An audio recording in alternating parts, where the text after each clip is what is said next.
The reason why the world is going to take a good look at you and me is because we rise in the principality of authority. Now, the reason I'm telling you this is, in your area of expertise, God is calling you to shine and to rise and to become an expert in the area.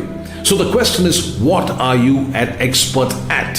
What is your expertise? Because the world is willing to look at you because of your authority on a certain subject. For example, I do training programs for multinational companies. I'm a preacher, don't get me wrong, that is me. But I also do these training programs, I'm telling you. But this is my expertise, to be able to communicate to the community that this is what you're supposed to do with your life. You know what I mean? The principles of sales, the principles of behavior, various other principles that we teach them. So, because I'm in a place of authority, people listen to you. Now the question is, how much authority have you taken in your life for the world to look at you? And this is a very important question. Many times we kind of say, oh, the anointing is more than enough. I agree. But Jesus himself grew in wisdom and in stature and in favor with God and man. He had to grow in wisdom and in stature. So today my question is, if we rise, somebody is going to take a good look at us. And the problem is, we are not rising. Therefore, the world is not looking at us. When a sportsman declares Jesus Christ as Lord, the whole world stops in their tracks to listen to what this great sportsman, this politician, this important person has to say. And I'm telling you today, if we need to rise, we need to grow.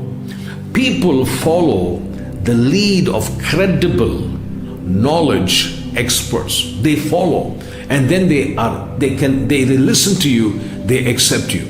So let me just leave you this principle like as it is right now. The principle of authority is the principle that you're called to rise beyond the shadows, to rise to the next level, like the eagle.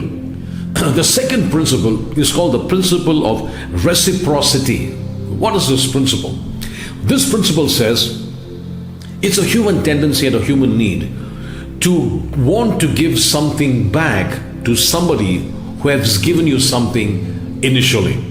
In other words, I'll give you a good example. Suppose if I invite you to my birthday party, you are more compelled to invite me to your birthday party. And this is a very important principle, the principle of reciprocity.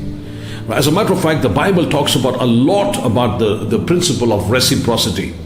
As a matter of fact, in Luke chapter 6:38, I know I'm going straight into a subject here, but I just want to get this principle clear. It says, give and it will be given to you. And well, this is just not talking about money. It's not talking about money only. It's talking about various things. It's a principle. It says, for example, if you want to be respected, based on this principle, the principle of reciprocity, you need to give respect and then gain respect.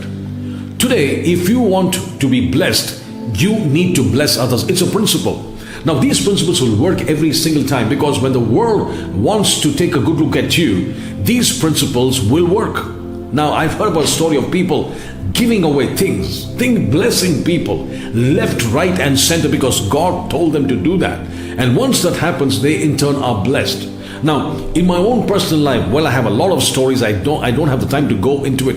I have seen God tell me to do some amazingly different things, give away things, and when you give it, I've seen it come back. It's just not things, it's love. If you want to get loved, send forth love. It's a principle of reciprocity. And as a matter of fact, the interesting portion of this principle is you must be the first to give, and give it in a personalized manner and in an unexpected time. That's when this thing actually works.